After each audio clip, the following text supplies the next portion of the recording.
میں آج آپ کے مادھیم سے پھر اپیل کرنا چاہتا ہوں اس سرکار کو کہ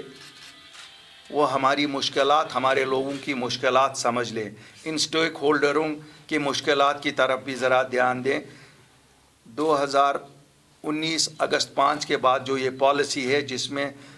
جو بنیادی شہری ہیں جموں کشمیر کے، ان سے یہ کام چھینا گیا جن کا صدیوں سے یہ کام تھا، چاہے وہ پانتا چوک میں تھا، چاہے وہ جموں میں تھا، کہیں پہ بھی تھا۔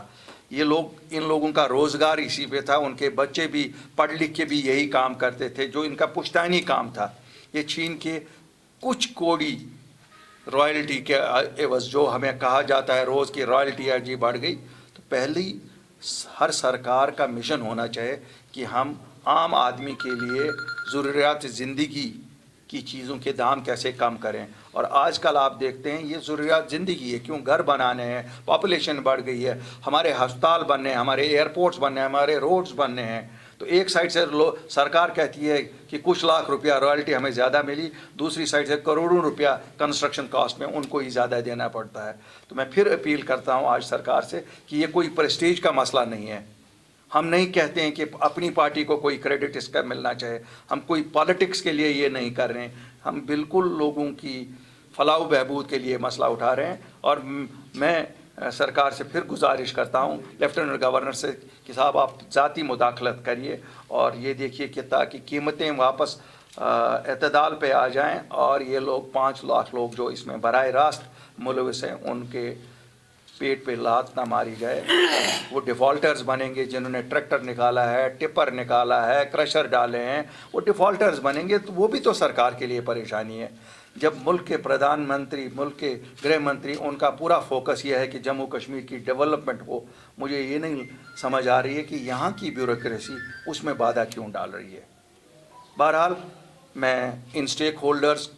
کو آشواسن دینا چاہتا ہوں اور عام لوگوں کو آشواسن دینا چاہتا ہوں کہ اللہ کے فضل سے اپنی پارٹی نے یہ ایشو اٹھایا ہے اور ہم تب تک احتجاج کرتے رہیں گے جب تک ہم لوگوں کو راحت نہ دلائیں گے۔ شکریہ۔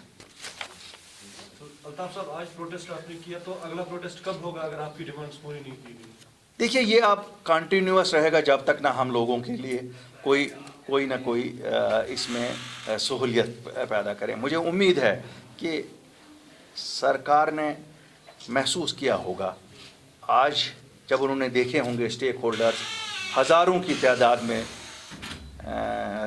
سڑکوں پہ اس احتجاج میں، انہیں احساس ہوا ہوگا کہ نہیں کچھ زیادتیاں ہو رہی ہیں۔ کچھ بیرونی ٹھیکیداروں کے لیے اگر پورا اسٹیک پہ لگایا جائے یہ اچھا نہیں ہے۔ ساری اس کے پولیٹیکل پارٹیز، جتنی بھی ریجنل پولیٹیکل پارٹیز ہیں، وہ اس پہ چپ بیٹھی ہیں، تو خالی ایک اپنی پارٹی ہے جو اس کے پیچھے۔ دیکھیے یہ ان کا اپنا نظریہ ہے، ہو سکتا ہے ان کو یہ مسئلہ لوگوں کا اتنا امپورٹنٹ نہ لگتا ہو اور انہیں اور مسئلے ہوں گے، ہو سکتا ہے ان کے لیے اور کوئی مسئلے امپورٹنٹ ہو، لیکن اس میں کوئی کمپٹیشن نہیں ہے کہ باقی کیا کر رہے ہیں ہم کیا کر رہے ہیں، یہ تو لوگوں کے مسئلے ہیں۔ اور مجھے لگتا ہے جہاں تک لوگوں کے مسئلوں کا تعلق ہے اس میں ہم سب پولیٹیکل اسپیکٹرم والے جتنے بھی لوگ ہیں سب کوئی ایک ہی ہے، ایسا کچھ نہیں ہے کہ اس میں کوئی نظریاتی جنگ ہماری ہے کہ سب وہ بھی چاہتے ہیں لوگوں کو سہولیت پہنچے۔ اب ہو سکتا ہے ان کی پرائیورٹیز کچھ اور ہو سکتی ہیں، ڈفرینٹ اس میں میں اس میں کوئی ایسی سیاست نہیں دیکھتا ہوں۔